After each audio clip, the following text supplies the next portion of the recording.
Hola, me llamo María y les voy a contar lo que me pasó. Crecí en una casa donde las oraciones eran tan comunes como el zumbido de la licuadora y la cocina siempre olía a hierbas dulces y a algo que recordaba a chatarra. Mi madre atendía a la gente afligida en la mesa de fórmica, extendía cartas, echaba humo sobre los vasos de agua y aprendí desde pequeña a callarme cuando la vela silbaba. Esa noche, la vela azul silbó a las 10:10, un sonido tenue y húmedo que hizo que el gato aguzara las orejas y sentí que algo se rompía dentro de la casa. Tenía una regla para momentos como este, y todos la repetían como un salmo. Si la vela silba, nadie pronuncia el nombre del enfermo porque llamar es como abrir la puerta. Conocía la regla, pero el nombre se me quedó pegado en los dientes, inquieto como si quisiera saltar. Las paredes del oratorio estaban húmedas, las imágenes torcidas parecían observarnos, y la lama parpadeaba como si luchara contra un viento no existente. Apreté el rosario y fingí que solo eran nervios, porque a mi madre no le gustaba el miedo manifiesto. El caso que llevaba días en marcha y ya les había quitado el sueño a todos. La madre del niño aparecía con las manos juntas como quien lleva un plato caliente, diciendo que ahora se despertaba en mitad de la noche sin reconocer una voz y una pequeña sombra cruzaba la habitación. Mi madre hablaba con firmeza, diciendo que había visto cosas peores, diciendo que todo obedece a quien no duda. Pero esa semana la vi dudar y fue como ver nuevas grietas en las baldosas del pasillo. La vela seguía cantando suavemente y la cocina desprendía un olor dulce mezclado con ranciedad, como si el azúcar hubiera pasado su mejor momento y ocultara algo podrido. Mi padre reordenó nerviosamente la estantería, apartando libros milimétricos hasta que el primer clic sonó fuerte, luego otro, como madera crujiendo en el frío. Mi madre recorrió el aire con el dedo mojado y se perdió el principio de la oración que siempre se sabía de memoria. Y fue entonces cuando el pomo de la puerta vibró solo como una serpiente intentando librarse. El gato arqueó el lomo y sentí el sabor metálico de una lluvia que aún no había llegado a mis dientes delanteros. Recuerdo que alguien abrió la boca y la cerró rápidamente, porque pronunciar un nombre estaba prohibido. La habitación se volvió más fría que el patio trasero, donde el viento había amainado hacía horas, y la llama se estiró como si intentara escapar de su propia cera. Mi madre apagó la vela, pero no se apagó, dejando a toda la habitación sin aliento por un segundo. Luego, la llama se apagó sola, como alguien que se tumba cansado, y el silencio pareció tener cuerpo. Mi padre se dirigió a la puerta, con el pecho al descubierto, pero las manos vacías, y apoyó el hombro en ella, como si intentara pactar con el aire. Afuera la calle resonaba como un pequeño pueblo que fingía dormir, y la puerta del vecino crujía sin viento. No vi nada más que oscuridad y una sensación de poca altura, como si lo que había pasado fuera del tamaño de un niño que evitaba levantar la vista. No sé si lo sentí o si mi cabeza lo inventó, pero había un frío nuevo que no venía del invierno. A la mañana siguiente, los vasos de agua sobre la mesa burbujeaban, como si alguien nervioso los hubiera soplado. Una capa de cera había goteado, dibujando algo parecido a una cruz torcida en el suelo, y mi madre decía que una señal es una señal incluso cuando preferimos no verla. El vecino comentó desde la cerca que había oído tocar a nuestra puerta 2 veces, como si estuviera impaciente, pero que no había visto a nadie en la calle. Intenté reír, pero me salió entrecortada. Mi madre preparó otra sesión antes de mediodía y pidió que nadie pensara en el nombre del niño mientras la llama estuviera funcionando. ¿Quién puede obedecer a sus pensamientos cuando deciden encabritarse? No lo sé. Sentí las letras del nombre hormigueando en las encías y no había forma de escupir ni tragar. Cantaba suavemente, con la voz a raspa, como quien ha dormido poco y se ha despertado con un trozo de cristal en la garganta. Al abrir las letras, volvió a equivocarse, como si hubiera olvidado su propia coreografía. El teléfono sonó, y nadie contestó porque la casa había decidido que el mundo exterior era un estorbo. El pomo vibró de nuevo, al principio suavemente, luego con la insistencia de un niño descontento, y mi padre cerró la llave como si significara algo. Las paredes resonaron con ruidos, clics en la estantería, una breve risa surgida de la nada que sonaba como una brisa que rasga una botella. Quise invocar a Dios en voz alta, pero el nombre se me quedó grabado donde ya vivía el otro, y me avergoncé de mi propia boca. La segunda noche, a las 2:47, oímos pasos en el techo de una casa de una sola planta, y es extraño decirlo sin sentirme mentiroso. No había ramas ni gato, y el viento era tan quieto que las hojas parecían dibujos.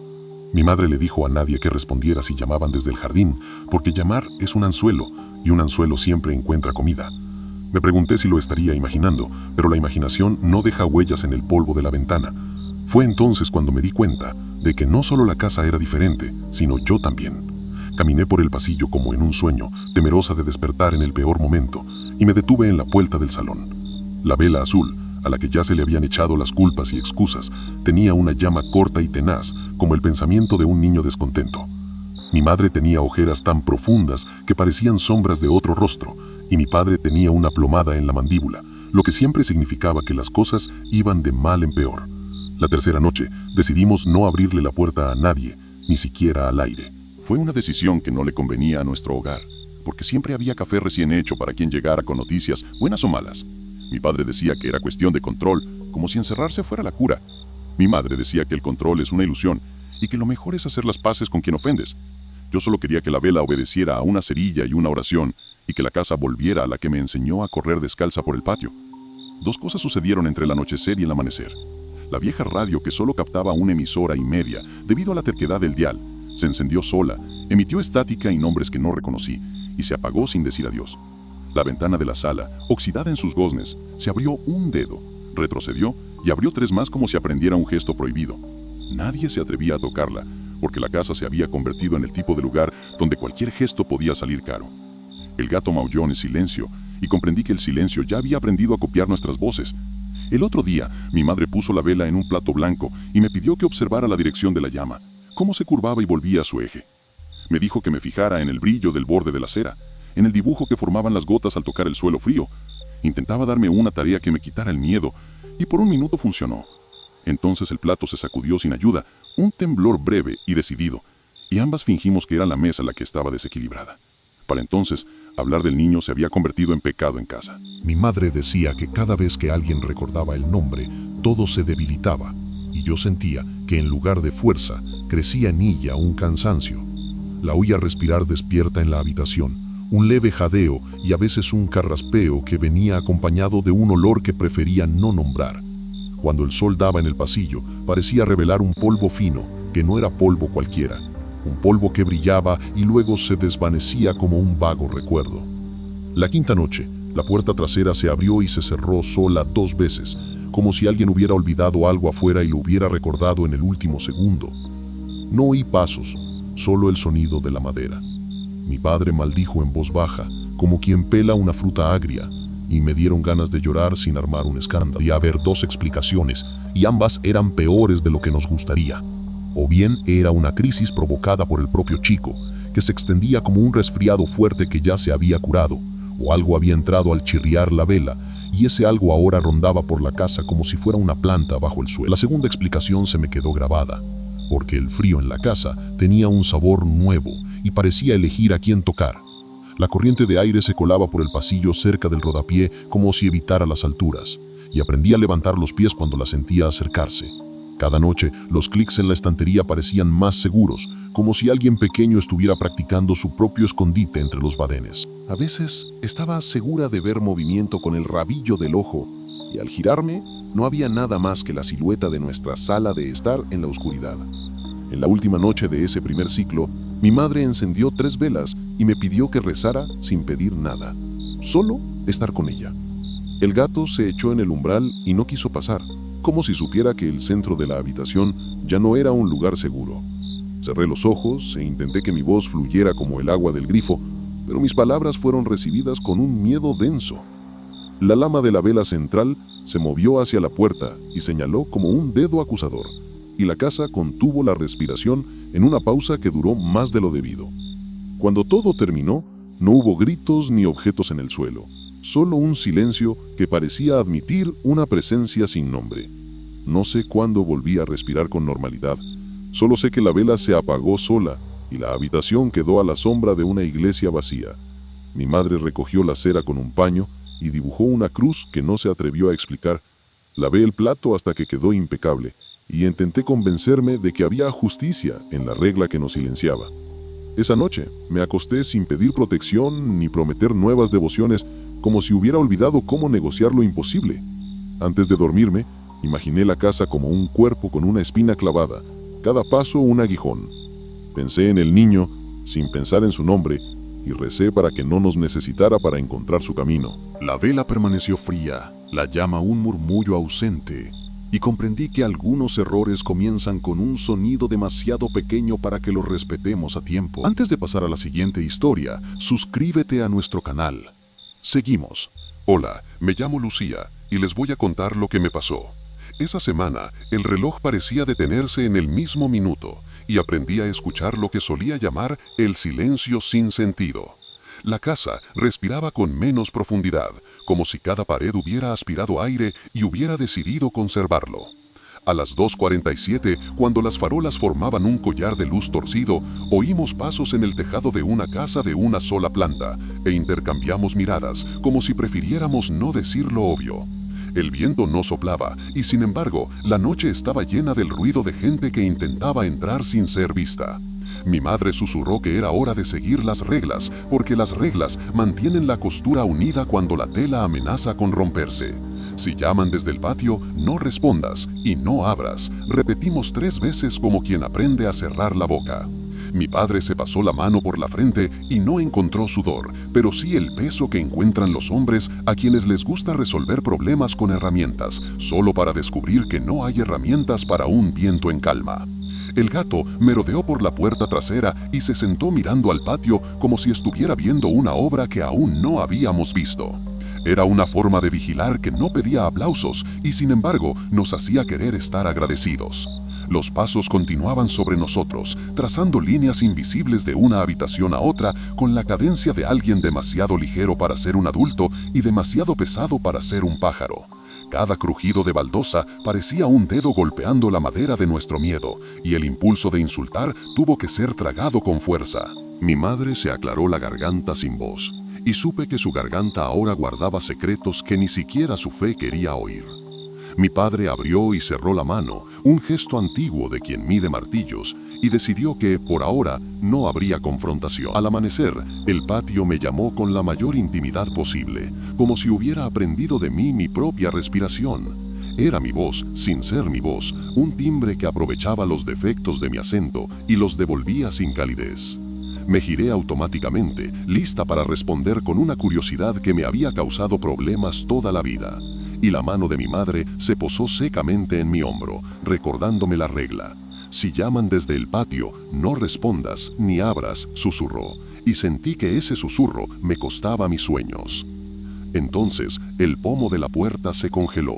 No es una expresión, era un frío abrasador, de esos que se te pegan a la piel y te dejan rojo por la ausencia de fuego. Lo toqué sin querer y aprendí un nuevo tipo de dolor, el dolor de ser tocado por algo que no quiere ser nombrado. Mi madre me decía que cortara limones a lo largo y dejara la sal junto a ellos, como si realizar una tarea sencilla fuera una cuerda que nos atara por dentro. Lo hice todo despacio, alargando el tiempo como quien estira la masa de pan, y la cocina me olió familiar por un minuto. Del jardín llegaban susurros de nuestros nombres, cada uno en su orden de nacimiento, como si una lista fuera revisada por un asistente invisible. El sonido no atravesaba las paredes, se originaba en ellas y luego se posaba suavemente en nuestros oídos. Mi padre intentó encontrar al culpable, moviendo el dial que solo captaba una emisora y media, pero la estática tenía un significado que ninguna radio puede. Apagó el aparato y la lista de nombres continuó, como diciendo que algunos sonidos no necesitan salida. Quise ser atrevida y preguntar qué quería la noche de nosotros, pero pronto aprendí que esas preguntas solo sirven de acicate. En el pasillo, las sombras parecían haberse espesado, adheridas a los zócalos como polvo húmedo. A cada paso, el suelo crujía brevemente y me sentía como una intrusa en mi propia casa. La regla, repetida en voz baja, empezaba a sonar como una canción de cuna para adultos que ya no duermen del todo. Mi madre, con ojeras, sostenía un vaso de agua como si sostuviera a un niño con fiebre. El reloj volvió a dar las 2:47, como si pudiera retroceder un minuto a voluntad, y la ventana de la sala decidió ejercitar su libertad. Primero abrió un dedo, luego se retiró tímidamente, y solo entonces decidió abrir 3 a la vez, crujiendo como si se quejara de su propio deseo. La corriente de aire, antes ausente, se abrió paso y rozó la llama de la vela en un gesto provocador. Yo, que ya me había prometido no llamar a nadie, me aferré al rosario con la fuerza de quien se aferra al borde de un pozo. Entre las hojas del jardín vi lo que parecía un niño pálido, de pie, con la cabeza ligeramente ladeada y el cuello en un ángulo que los adultos observaban. No había brillo en sus ojos y por un instante juré que no tenía ojos, solo dos ausencias del tamaño adecuado. Mi padre intentó encontrar al culpable, moviendo el dial que solo captaba una emisora y media, pero la estática tenía un significado que ninguna radio puede. Apagó el aparato y la lista de nombres continuó, como diciendo que algunos sonidos no necesitan salida. Quise ser atrevida y preguntar qué quería la noche de nosotros, pero pronto aprendí que esas preguntas solo sirven de acicate. En el pasillo, las sombras parecían haberse espesado, adheridas a los zócalos como polvo húmedo. A cada paso, el suelo crujía brevemente y me sentía como una intrusa en mi propia casa. La regla, repetida en voz baja, empezaba a sonar como una canción de cuna para adultos que ya no duermen del todo. Mi madre, con ojeras, sostenía un vaso de agua como si sostuviera a un niño con fiebre. El reloj volvió a dar las 2:47, como si pudiera retroceder un minuto a voluntad, y la ventana de la sala decidió ejercitar su libertad. Primero abrió un dedo, luego se retiró tímidamente, y solo entonces decidió abrir 3 a la vez, crujiendo como si se quejara de su propio deseo. La corriente de aire, antes ausente, se abrió paso y rozó la llama de la vela en un gesto provocador. Yo, que ya me había prometido no llamar a nadie, me aferré al rosario con la fuerza de quien se aferra al borde de un pozo. Entre las hojas del jardín vi lo que parecía un niño pálido, de pie, con la cabeza ligeramente ladeada y el cuello en un ángulo que los adultos observaban. No había brillo en sus ojos y por un instante juré que no tenía ojos, solo dos ausencias del tamaño adecuado. Limpié el paño y, al darme la vuelta, las marcas parecían volver a empezar en el otro lado. Mi madre dijo que no era buena idea discutir con el polvo y que era mejor barrerlo como quien borra un mensaje basura. Mi hermano, que siempre hablaba poco, inventó una historia sobre soñar con la ventana intentando decir palabras. Yo lo creí como quien cree en la lluvia cuando sube el olor a lodo, porque su sueño resonaba en nuestro pasillo. Decía que el cristal quería aprender nuestro idioma y pedía que nadie permaneciera reflejado demasiado tiempo. Mi madre aprobó esta prudencia con un gesto que valía muchas frases, y el gato, a su manera, decidió dormir en la alfombra de la cocina, lejos de cualquier superficie brillante. Para mantenernos a flote, decidimos explorar la realidad con la mayor serenidad posible. Mi padre colocó la grabadora telefónica en el borde de la mesa, alineada con el momento exacto en que solían volver. Al caer la noche, dejamos que el aparato funcionara solo, como si confiáramos la memoria a un discreto asistente. Más tarde, al escucharlo, la señal de audio reveló un sordo exactamente a las 2:47.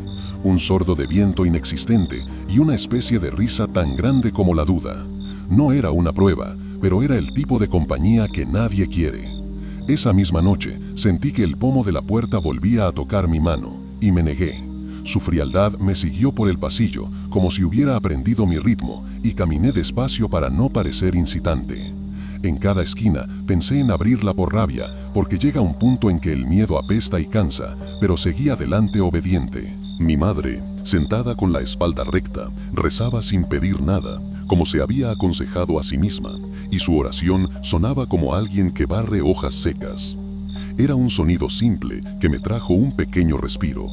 La idea de un niño de la calle, gastando una broma, rondaba la mesa como una mosca persistente, y la dejamos rondar un rato. Hablamos de niños curiosos, coraje adolescente, tejados fáciles de escalar, y por un segundo respiramos con más tranquilidad. Pero la otra idea, la de la presencia aferrada a la tierra del cementerio, que mi madre traía en momentos de exceso de confianza, siempre regresaba y se sentaba en nuestro regazo. Tenía peso, temperatura y voluntad, y la casa asintió cuando el tema se desviaba hacia allí. No quería admitirlo, pero el jardín había dejado de oler a seres vivos. La tierra, antes orgullosa de su aroma a lluvia, ahora parecía albergar el aliento de un sótano sin ventanas. Las plantas permanecían verdes, obedientes al sol de la mañana, pero yo percibía una paciencia distinta, una espera sin horario. Al regar, el agua hacía un ruido como si alguien chocara con metal antes de echar raíces, y ese tintineo ahogaba el canto de los pájaros. Intentamos llegar a un acuerdo tenso con la casa. Durante el día, las cortinas estaban abiertas, las ventanas respiraban, los platos sonaban con música. Por la noche, las cortinas estaban cerradas, las lámparas estaban bajas, los pasos se contaban. La radio estaba prohibida después de las 11 y el gran espejo de la sala estaba cubierto con una sábana que mi madre llamaba modestia. El reloj seguía marcando las 2:47, como si hubiera encontrado allí un sentido a su existencia. A veces, la voz del patio cambiaba de tema y llamaba a mi padre como si fuera el amigo de la infancia que conocía apodos que nadie más usaba. Otras veces, imitaba la forma de hablar de mi abuela, con esa R que casi desaparecía. La casa reaccionaba a estas tretas con dignidad agotada, como quien sabe que lo están provocando pero prefiere no pelear. Empecé a pensar que el mal siempre será un buen imitador, porque imitar es una forma de pedir la entrada. Una mañana temprano, la ventana se abrió de par en par y la noche respiró de una manera que solo reconocen quienes han compartido habitación con un enfermo. Era una respiración que exige nuestro aire para seguir respirando. Agarré el marco e intenté cerrarla, pero mi mano se sintió impotente ante el simple gesto. Mi madre me dijo que esperara, explicándome que cerrarla deprisa transmite el mismo mensaje que abrirla por curiosidad, y que a veces lo mejor es demostrar que sabes estar. Lo hicimos, y la ventana decidió que ya había ganado. Cuando la semana empezó en el calendario y nadie dormía bien, las huellas volvieron, más pequeñas y profundas, casi como el dibujo de alguien aprendiendo a escribir con polvo. El audio de la noche siguiente trajo un silbido corto y una palabra que sonaba como mi nombre pronunciado por alguien que vivía lejos de su propio cuerpo. El gato, que siempre había sido dueño de sí mismo, maulló casi en silencio, abriendo la boca y perdiendo la voz a mitad de la frase. Fue la primera vez que sentí lástima por un animal por su capacidad involuntaria de ver lo que nosotros elegimos no ver. Para entonces, nuestra casa ya no era un plató de cine. Era solo una familia educando el miedo para que no se abriera paso. Mi padre compró cerraduras nuevas y enseguida comprendió que las cerraduras son solo objetos tercos. Mi madre hablaba del niño como si fuera un periódico viejo que no debería tirarse porque le mancha la mano, y yo accedía a escuchar sin mencionar nombres para no despertar al inquieto durmiente. Entre los tres, el amor permaneció en silencio, porque un amor ruidoso invita a los ecos, y ya teníamos muchos ecos. Cuando finalmente decidí mirar al frente a través del hueco de la persiana, no encontré al chico, encontré la imagen de él, suspendida como un aroma olvidado al marcharse. La guayabera proyectaba sombras que sabían dónde detenerse, y la calle conservaba la triste dignidad de una ciudad que comprende los secretos ajenos. Yo ya no era el mismo, ni la casa tampoco. Quizá ese fue el compromiso. Volví a sentarme a la mesa y servimos café, porque nadie ha inventado mejor remedio que mantener las manos ocupadas. A la mañana siguiente, la voz del patio no llamaba a nadie. El techo descansaba, el cristal no se animaba, y el pomo de la puerta contenía solo su fiebre interna. Era la primera tregua, y nadie se atrevía a celebrar. Nos quedamos allí, escuchando la ausencia como quien escucha música nueva, listos para correr si el silencio lo requería. Y él no pedía nada, que en algunos hogares es lo mismo que un abrazo. Antes de pasar a la siguiente historia, suscríbete a nuestro canal. Seguimos. Hola, me llamo Diego y les voy a contar lo que me pasó. Esa mañana, la cocina parecía respirar sola y el reloj se había parado por completo a las 3. Mi madre tosió tan fuerte que el sonido rebotó en las baldosas y volvió más oscuro. Cuando inclinó la cara sobre su plato de sopa, algo negro cayó con un triste plop y el olor pútrido recorrió el pasillo como una mala noticia. Fui a buscar un paño, pero el simple gesto se convirtió en una ceremonia, porque nadie quería ser el primero en tocar algo que no pedía ser tocado. Mi madre, terca como siempre, dijo que solo eran flemas de una gripe pasada e intentó reír, pero su risa se disolvió como una fina espuma. Mi padre abrió la ventana instintivamente y el aire frío entró a raudales, sin atreverse a mezclarse con él. Me agarré al marco de la ventana y miré la calle vacía, comprendiendo por primera vez que el exterior también puede parecer más pequeño que la cocina. Repitió la antigua regla y ahora sonaba como un veredicto. Si la vela se apaga sola, nadie continúa el ritual. La llama temblaba dentro de la copa como un animal que conoce la tormenta antes que el cielo. Quise decir que quizás sería mejor descansar, pero mi madre sentía un extraño respeto por las batallas que ya le habían costado caras. La radio de la sala se encendió sola, emitiendo estática por un segundo que duró mucho. La aguja encontró una voz, y la voz pronunció el nombre de mi madre con el cariño que solo se usa en familia, luego el mío, luego el de mi padre, y finalmente el del niño que nunca pronunciamos en casa. Cerré la mano en el aire como quien intenta atrapar un mosquito y al final no atrapó nada. Mi madre apagó la radio demasiado fuerte y la emisora, obedientemente, se quedó en silencio, pero la casa no. La luz parpadeó entonces, como pidiendo perdón antes de apagarse. El apagón llegó por completo, una noche dentro de la noche, y el pomo de la puerta se estremeció como una fiebre que elige el momento de cobrarse su precio. Mi padre tomó la linterna y apuntó a la puerta, como si la luz fuera un argumento. El metal respondió con un temblor breve, casi insultante, y luego descansó como cansado. Me acerqué a mi madre lentamente, sin encender nada más, porque el silencio tiene su propia brillantez cuando quiere. Respiraba superficialmente, contando cada bocanada de aire con una nueva disciplina, y tenía las manos demasiado frías para alguien con delantal. Consideré cubrirle los hombros, pero el pequeño paño que encontré me pareció insuficiente para todas las cosas que necesitaba cubrir en esa casa.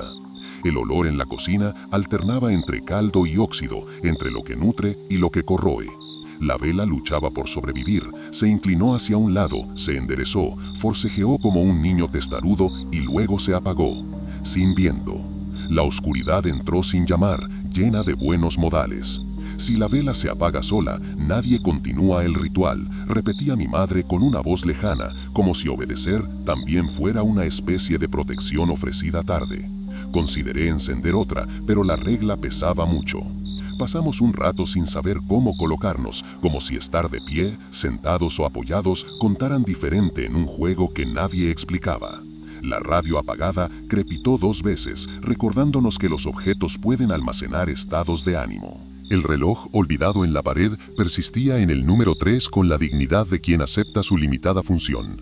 Mientras mis ojos se acostumbraban a la falta de luz, la puerta de su habitación se abrió con un gesto corto y preciso, como si alguien pequeño empujara justo lo necesario. El aire se movió y una sombra baja cruzó el suelo, cortando la franja de luz que llegaba de la calle como un pez que corta el agua. Retrocedí un paso, no por valentía, sino para evitar interferir con lo que sentía en casa. Mi madre giró la cara hacia la almohada como quien ofrece la mejilla correcta a una bendición equivocada. Entonces el aliento llegó a mi oído como un secreto sin destinatario. Era un aliento corto y húmedo, de esos que aprendemos a reconocer en la infancia al borde del susto. Consideré pronunciar un nombre fuerte, pero el único que mi boca conocía en ese momento era el prohibido, y preferí el silencio.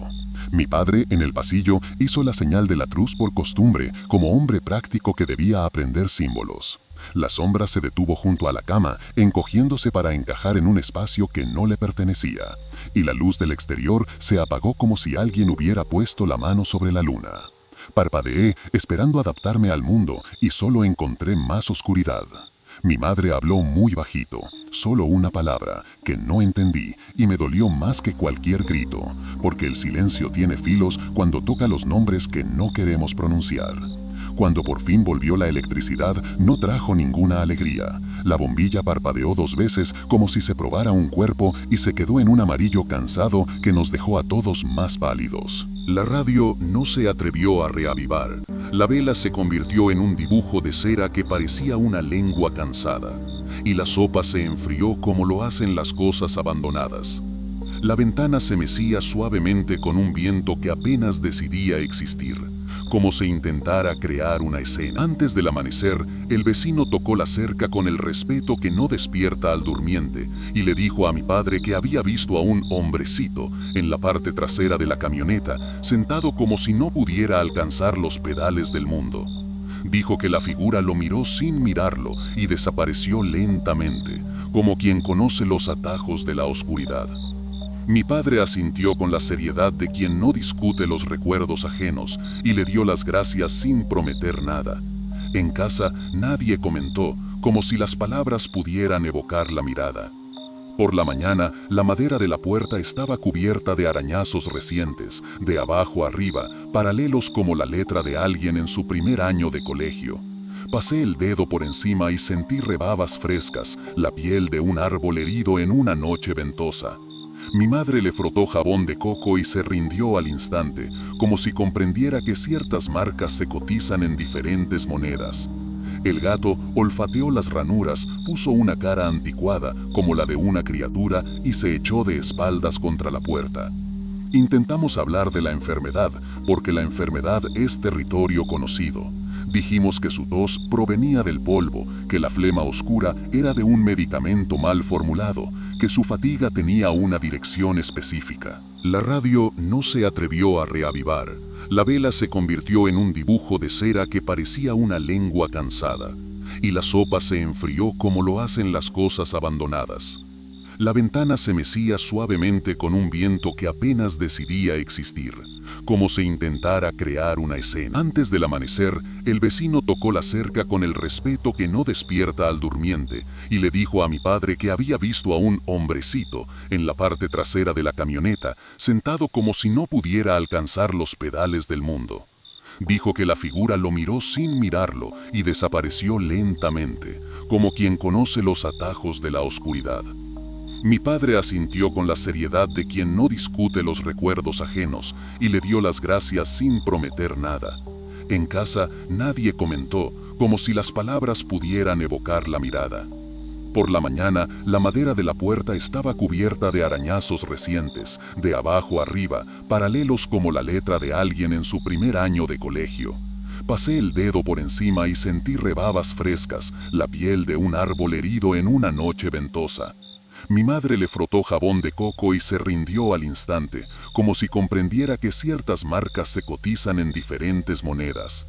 El gato olfateó las ranuras, puso una cara anticuada, como la de una criatura, y se echó de espaldas contra la puerta.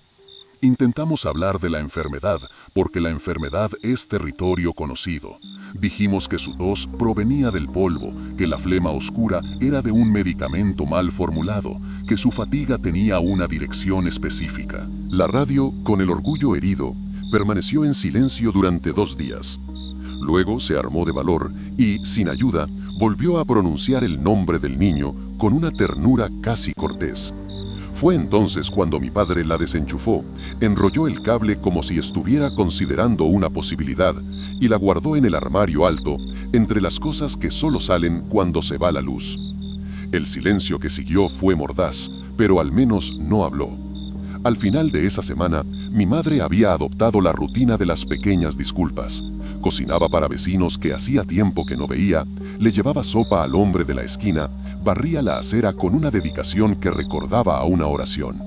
Con cada gesto tosía, y la tos salía negra por los bordes, como si la sombra hubiera decidido seguirla. No era un espectáculo, era el agotamiento, con sus propias consecuencias. Dormimos poco y mal. Al cerrar los ojos, la sombra de la habitación volvía a cruzar el suelo y rozaba su cama con la cruel delicadeza de quien no necesita demostrar su fuerza. Al abrirlos, la lámpara tenía ese mismo amarillo apagado que da mala espina a las fotos, y la ventana parecía estar esperando a que mi cara se moviera. Un día decidí mirarme en el espejo y vi detrás de mí solo la casa, pero con un pliegue que antes no estaba allí. Mi madre me llamó por la mañana y me pidió agua, con una sencillez que nadie en esa casa jamás había tenido. Tomé un sorbo con ella porque compartir era una forma de decir que aún sabíamos que éramos familia. Me miró sin pedir nada más que tiempo y comprendí que, fuera lo que fuese que estuviera aquí, también le había robado al calendario la urgencia de sanar. La culpa nos acompañó y, curiosamente, aprendió a callarse. El domingo fuimos a misa, pero la iglesia estaba demasiado llena de palabras que aman los techos altos. Regresamos a casa con una breve conversación que cabía en la palma de la mano. En la entrada, mi madre se detuvo, respiró con más alivio que en los días anteriores y dijo que detendría cualquier intento de ritual hasta que la vela se encendiera sola. Parecía un compromiso honesto con la regla que había creado. Esa noche nadie llamó desde el patio, ni nadie pisó el tejado. El pomo de la puerta descansó, la radio anunció su retirada, y la luz, aunque cansada, mantuvo su vigilancia. Los arañazos en la madera no habían empeorado, pero seguían ahí como una firma en un documento antiguo. La culpa nos acompañó, silenciosa, recordándonos que a veces la verdadera maravilla no necesita un espectáculo para perdurar.